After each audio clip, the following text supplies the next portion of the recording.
पण मला ते मंजूर नाही. हो सदाभाऊ,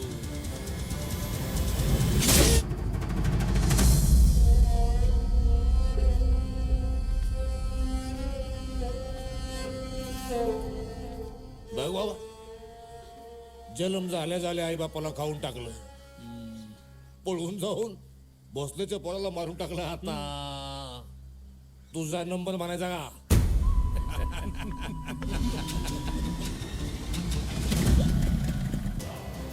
गाठ माझ्याशी आहे.